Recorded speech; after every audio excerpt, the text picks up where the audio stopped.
Welcome to a new episode of Inside the Builder's Hut. Today we're going to be talking to several guests and going to be covering topics such as Gold Pass, legendary scenery, balance changes, magic snacks, and more. So if you want to hear more about them, stick around. So David, in the beginning of the month, we had a very difficult situation regarding the Gold Pass, and players were quite unhappy about it. And by the way, thank you for letting us know. It was harsh, but necessary. Could you tell us a little bit more about the decision of removing the skin from the Gold Pass? Yeah, well, first of all, I'd like to take a quick step back because in the Clash team, we always have the best intentions of the player in mind. And I know you might think, of course, I would say that, but like Clash is a game that's been around for 12 years and we want Clash to be around for 20, 30, 40 more years. We want Clash to be a game that's remembered forever. And if we don't do things that are in the best interest of players, that will not happen.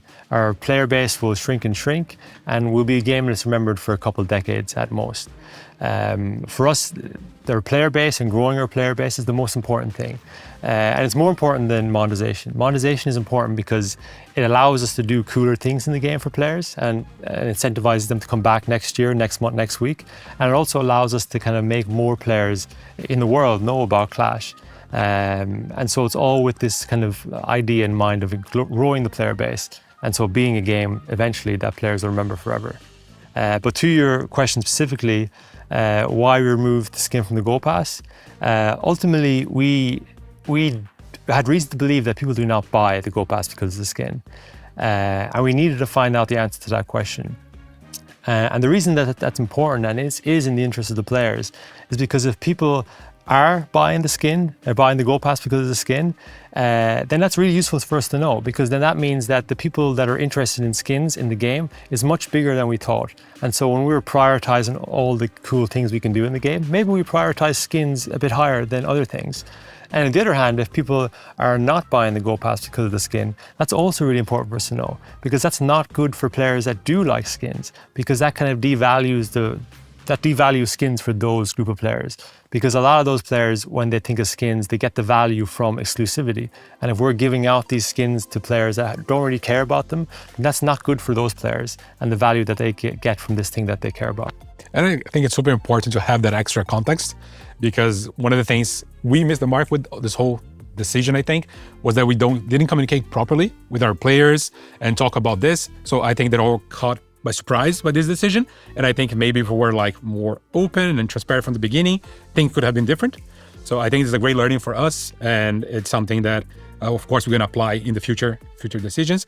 And again, we're doing all of this, again, thinking about the player and what's best, but it doesn't mean we're not going to make wrong decisions sometimes, like the wrong choice. It happens. And that's why we have the players to tell us when we're doing something wrong, that we drop the ball so we can fix the issue. And speaking about fixing the issue, we did roll back and we added the skin back in the past, right? Yeah. So could you talk a little bit more about that decision as well as like rolling back? Yeah, okay, before we get to that, I just want to give one more reason for why we removed it. So we did talk about how decos are more kind of available to more town halls versus skins.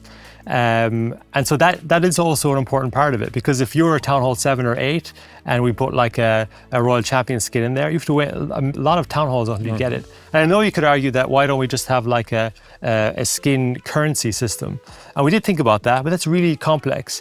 And then people also could say that why don't you just put the scenery in there because that is available for lower town halls. But the problem with that is that it still has the same problem. Like we don't think that people would buy the Gold Pass because of that even. And so we don't want to put something in there that relies on exclusivity. And decos are something that can actually be a good thing in terms of abundance. Like you can provide them in abundance and it's not necessarily a bad thing. Of course, there's a storage issue with decos that we'll get to later. But then, okay, moving on to your question of why we kind of like how we reacted quickly. So we soon found out that actually it seems that maybe the skins were important reason why you buy the Gold Pass. And as soon as we realized that was the way, then we were no longer working in the best interest of the players. So as soon as we figured that out, we're like, okay, we need to turn this around. And we did. We turned it around straight away. But I want to make clear though that the failure was not in the initiative to do this. The failure was in how we executed it. And it's specifically because we knew that this would be a controversial thing to do, we should have let the players know well in advance to get the dialogue going. And that's where the failure is. And that's what we apologize for. And that's what we'll do better on in the future. Absolutely. And I think that this is part of the learning as well, when to communicate things, how to communicate things, and we're trying our best. And this is part of that. I think the change was that's why we started doing this episode, so we could communicate more, be more transparent, talk about things that happen in the game, difficult decisions, or things that we messed up, and wins as well. So I think that's something that we're gonna keep learning and improving over time. But back to the question, still talking about adding the skin back to the Gold Pass. Everyone noticed that the skin is a legendary skin, and some players were a bit confused and maybe expecting that the skin rarity is going to be changed to rare. So could you talk a little bit more about this as well? Yeah, so when we realized that this was the wrong move to make, we wanted to more than make up to it to the players for it. So that skin will remain legendary, and that's why we also added even more things on the silver side of the track, because we really it wasn't enough for us just to make up for players, just to kind of strike a balance. We wanted to more than make up, and that's why that will remain legendary going forward. That's amazing to hear. So there you go. And as you said, also have 2 builder potions and 20 starry ores as well that you can claim. So a lot of free stuff. And now we're going to talk about you were talking about the decoration, and we know there's also an issue with decoration where to put it, because players are running out of space. And it's a big problem because you want to showcase your decorations. You have a lot of cool decorations. So what's the next step here? This is a tricky one. So there are some maybe obvious solutions for this. We could just increase the space around the edge of the scenery, and that would give the players more space for decos.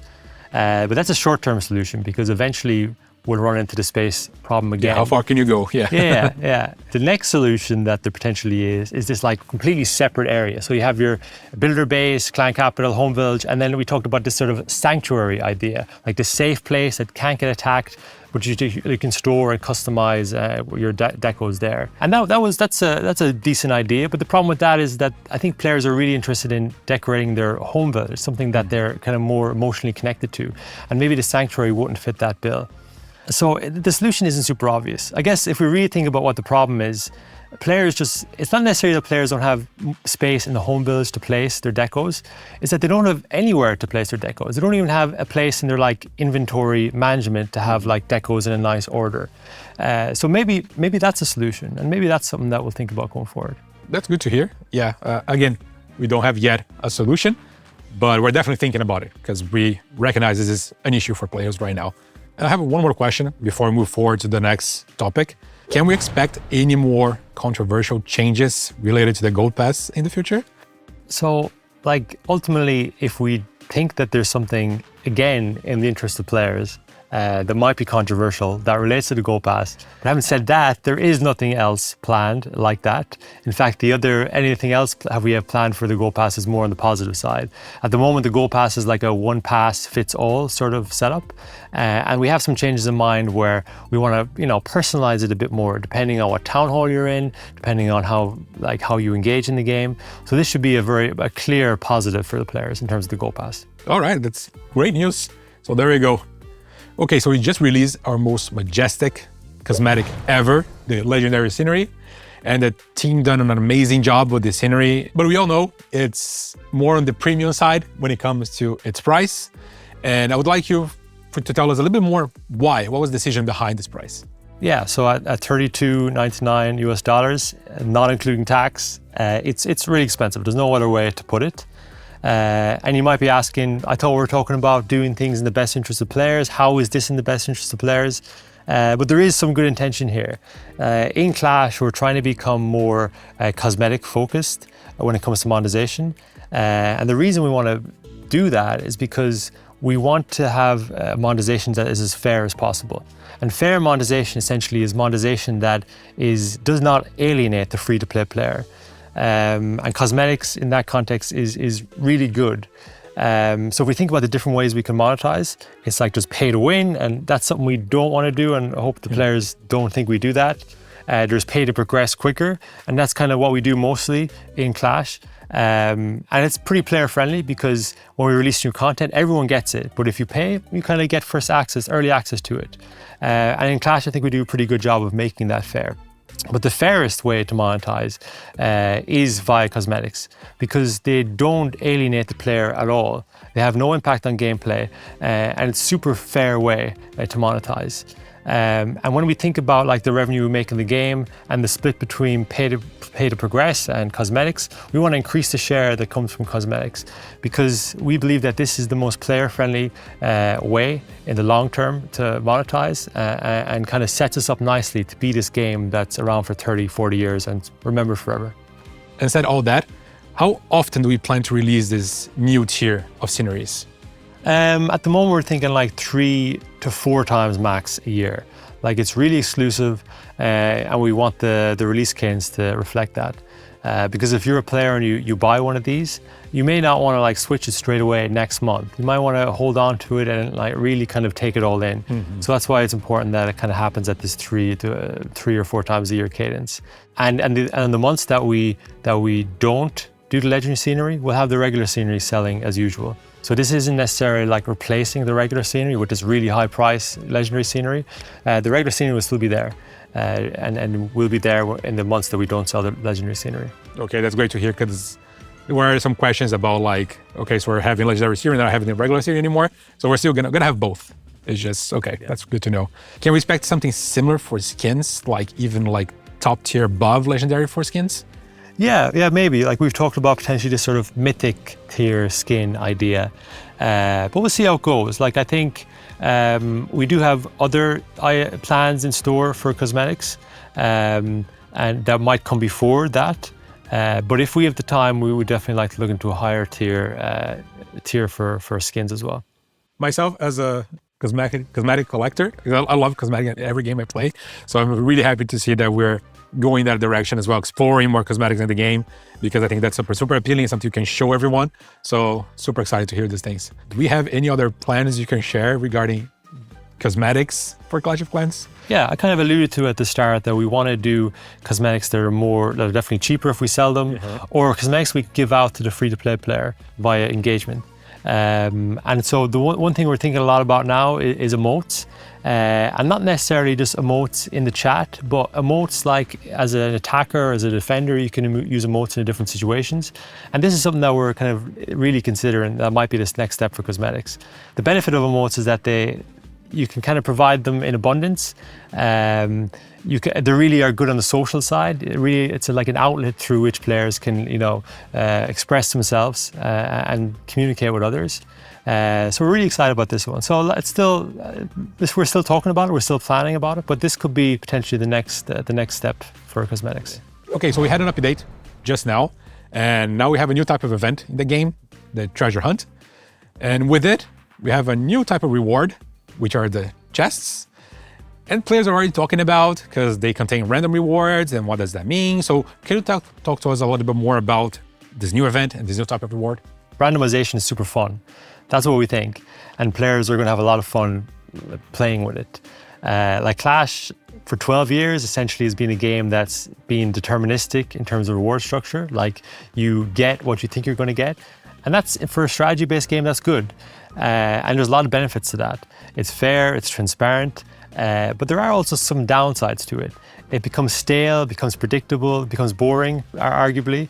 And so randomization adds in some excitement, which we think is going to be fun for players. And that's not to say that randomization is going to be everywhere in the game now. It will still predominantly be a game that's based upon deterministic-based rewards, because it's a strategy-based game. But we want to sprinkle in a bit of randomization there because we think it's going to be fun for the players. And then in terms of the event itself, the treasure hunt event, we want to be quite careful with how we introduce this new reward type. We don't want to switch things that players already have with this new thing. So that's kind of why we made it a temporary event out of this. And also the mechanic, the mechanic in the event itself, where the chest is behind one of 3 buildings. We think this could be fun for the players. We want to always try new things to see if the players like it. So we hope that the players do like this sort of guess or check which building the chest is behind. And maybe we'll try more new things like that. And that's kind of the thought process behind the event and the rewards themselves. I think the event sounds super exciting, especially because it's quite free-to-play friendly, because everyone can get the chests. You can get, if you're lucky, you can get the epic or the legendary chest as well, which can contain amazing rewards. Yeah. And we already have the new type of rewards, the Magic is Next, which we'll talk about more later. But I think it's super exciting. And again, it's friendly, and it's it only adds up and more rewards and more type of rewards in the game. So I think it's a very positive thing. Yeah, and one thing to add there is that so the current setup of the event is that you get 3 chests. You can get 3 chests every 48 hours. Initially, we talked about doing 3 chests every 24 hours, but we really want to be free to play friendly. We really want to be friendly to the players that maybe don't engage that much. And if we did 3 chests every 24 hours, a lot of those players wouldn't get all the chests. And so we wanted to make it a bit kind of more casual player friendly. And that's why it's 3 chests every 48 hours. But let's see how it goes. In the future, we might change that and make it maybe a bit more predominant in these events. This all sounds great, but many players are already talking about having these type of randomized rewards, or as some people call loot box, inside the game, and they're worried about what does this mean for Clash of Clans in the future. Is there anything you can tell us about these type of rewards being in the game now? What does it mean for the game? Yeah. So I just said that randomized rewards are fun and randomization is fun, but I do understand the kind of darker side of it and the connections it has to gambling. And I want to be super clear that the purpose of this is to create more fun in the game. It's not monetization related. And we have no plans to sell these boxes. It's all going to be connected to engagement and events. That's kind of the plan. And maybe we're in other parts of the game, but we do not plan to sell these things for money. Because again, we have to ask yourself the question, if we want to be a game that's around for 20, 30 or 40 more years, does selling loot boxes get us to that place as a strategy-based game? And maybe the answer to that is no. And so there's no plans to sell these at the current moment, at least. Pretty sure players will be relieved to hear about this as well. And again, as you said, it's super fun to open a loot box, the box, the chest, whatever you want to call it, and don't know what's inside. And it could be anything about amazing rewards we have. So I think, again, it's just something new and fun to add into the game that's not taking away anything from the players. It's only adding more value to them. Yeah. So it's amazing. And they're called chests. We actually had a lot of time thinking about what we'd call them. And funnily, we landed on chests because they are chests. Yeah, and it's a treasure hunt. So it makes sense you're going to find chests. Yeah, so it's perfect. Another question I have regarding this, now that we have this new type of reward in the game, so far, we only have it available during the event, which is great, and we all understand why, but we have plans on expanding the availability of this chest, where we can find them, other places in the game. We want to see how this goes, but if it goes well, we would plan to maybe add it to certain different parts of the game. So for example, maybe we add a few to the silver track, maybe we add some to challenge levels, maybe we add some to other places. And maybe we'll make some different types of chests. So maybe we have event-specific chests where maybe you get the pool is all temp troops, or maybe it's cosmetic-specific chests. And these are some of the plans we have going forward. Hopefully it goes well in this first release though. That sounds super exciting. And just so everyone knows, in case you're not aware, the drop rates for each one of the chests is available for everyone. So you can check what are the chances for you to get each of the rarity types. So everything is pretty clear and you can get the information anytime you want. Mm-hmm. So do we have any more plans for future events? What's next? Yeah, so when it comes to events, we want to create give something players to talk about. The big moments in the game is when we release new town hall updates. But what happens between those updates? And with events, we want to create really exciting moments for players in between.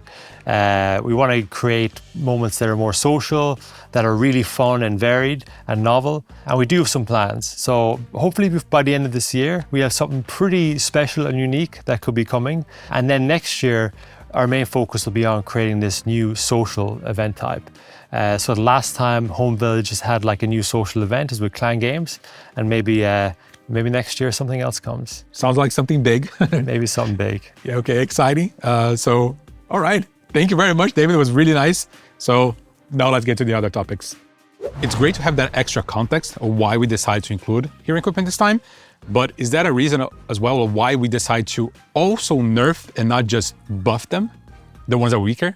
Currently, the game is at least for some players at Town Hall 16, it's a bit too easy. Some of the competitive game modes like Wars and Legend League are becoming less interesting because it's too easy to get the perfect attack towards your opponent. And for this reason, if we had buffed all the hero equipment, this problem would have become even worse. So we would have even more perfect wars. I think that when we're from the outside, I think sometimes we forget about these little details and how hard it is to balance all these elements in the game. Is that the reason also why we decided to not just focus on buffing troops or nerfing troops and heroes, and we had to include hero equipments? Yes, that answer to that question probably comes down to the balance between army and heroes. It was becoming kind of quite clear that the heroes are very strong. Some players were like destroying almost the entire base, or in some cases even the entire base, using heroes only without using any troops. So it seemed from that angle, it seemed quite clear that we want to address the strength of heroes in some cases. We could have like buffed defenses to make the defenses stronger, but one problem with that approach would have been that if we have some players who don't have the maxed out equipment yet, they are on their way there, and if we had buffed defenses, then those players would struggle more in their attacks. Makes sense. Which we wanted to avoid.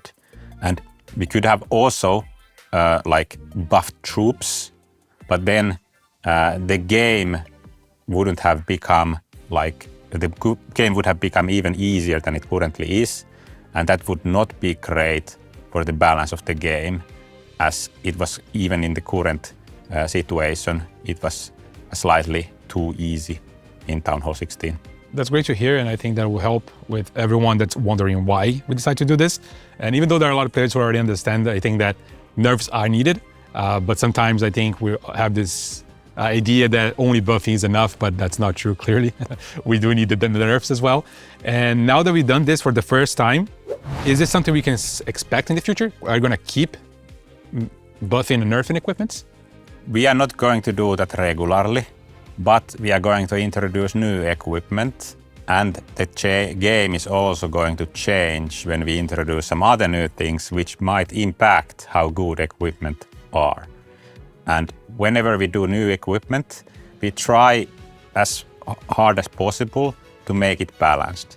But it's always difficult to get the balance just right. We want the new equipment to be strong, so people would feel excited about it and they would want to try it out. But we don't want it to be overpowered. And finding this balance is sometimes difficult because we have a limited amount of people who are testing these things out before they go live. And in many situations, we have these cases where we didn't think of some use cases that players find out there that then cause this equipment to be too strong. So we try to avoid balancing when possible, but if something turns out to be too strong, we will probably have to adjust it eventually. And if something turns out to be too weak, we will have to buff it. And I think it's great that you mentioned this, is because also it takes time, because we need also time to analyze all of this, right? So it's not something that's going to happen super quick or anything like that just after a release of new hero equipment, because we need time to see the data, see how things like how the use rate and all that, right? So I think it's important also for players to know that it takes time to make these changes. So yeah, it makes perfect sense. And do we have anything on the horizon for a new balance update coming up anytime soon, or not yet? For equipment, we don't have anything planned at the moment. We will, of course, as you say, we will observe the data. We are like constantly observing what the hit rates and use rates of equipment are. And if something is an outlier, so that it's both heavily used and super strong, then we will have to consider doing something. Or if something is outlier in the other direction, underused and weak, we will have to consider doing balance changes for that. But as you say, gathering this data takes a long time from the live game, and only after gathering the data, we would be comfortable doing those balance changes. And why the data gathering takes such a long time is that it's actually like takes a while to upgrade your equipment. True. And takes a lot of resources to upgrade your equipment. So we would want to avoid any hasty decisions in this, because we know that players spend their resources on them, and we don't want to make nerf equipment in such a way that players would feel that they have spent resources on something that becomes useless. Yeah. So whenever, if we have to do any nerfs to equipment, we try to do in such a way that it still remains very useful for the players. And again, I think that's super important because we're not nerfing anything to the point of becoming useless, right? As you said, Yeah. There's still an option. It's just that you have more options now. I think Yes, at the end of the exactly. day, that's what we're trying to achieve, right? Just Yes. more options, not less Yes. options. So thank you very much, Patrick, for being Thank here. you very much.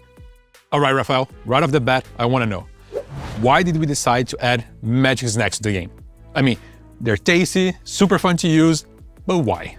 Yeah, I think the main reason for their existence is that we wanted to make battling more fun, more exciting, and especially more rewarding for players.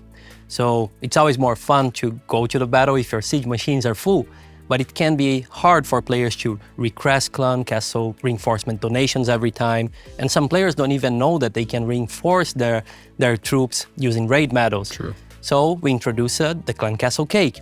And the same can be applied to a lot of other things like testing new troops or new equipment. It can be a bit challenging, but if you use the power pancake or the mighty morsel, you can go there and you can have these elements in their full potential and experiment like how fun they can be in their maximum level.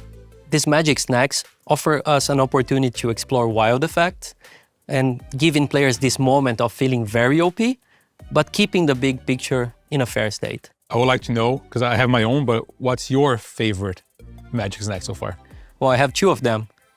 The first one is the training treat. I really like how it changed my strategies for battling and wars. And the second one is the mighty morsel, because I love having my equipments on maximum level. That was one of my favorites as well, but the training treat I think is just so good to be able to train your army right away. And I've seen some players talking about, oh, why heroes, they're still like, if they're like resting, they still need to wait for the time. But I think it's so good if you're like just farming as well. So you just like train your bunch of sneaky goblins or whatever it is. So I think it's really fun in that way because you don't have to wait, just like jump straight away into it. So I think that was my favorite so far. Yeah, I'm excited to hear what players think about that one, but I'm hyped. And I think one of the main differences here between the magic items we have in the game and the magic snacks is that, well, two, they expire and they can't be stacked. So does that mean that magic snacks are gonna be easier to find in the game compared to these magic items? Well, there are a few points in here. The first one is that we know that players like to save their items, reserve them for that special moment, and we're okay with that. But with these specific items, we want to remove that pressure of like, should I save, should I use it now? We want them to be something that you can acquire and you can explore the benefits right away. You don't have that internal pressure. The decision making is a lot easier. And with that being said, we want to expand your opportunities to get them in the game. At the moment, you can only acquire them through the treasure hunt event, so you get them through the chests. But I think slowly we are gonna see like what are the other spots in the game that we can include them, always with that mantra of rewarding players for their engagement.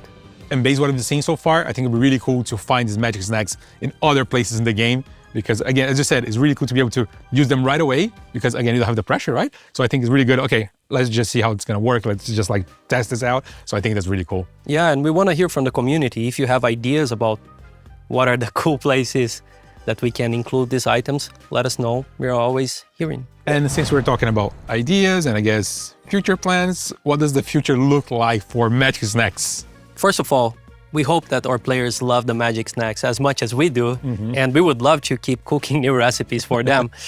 So at the moment, we have a lot of extra ideas in our drawers, but there's this constant fact from Clash of Clans that some of our best ideas, they came from the community. So now it's the moment to hear from them.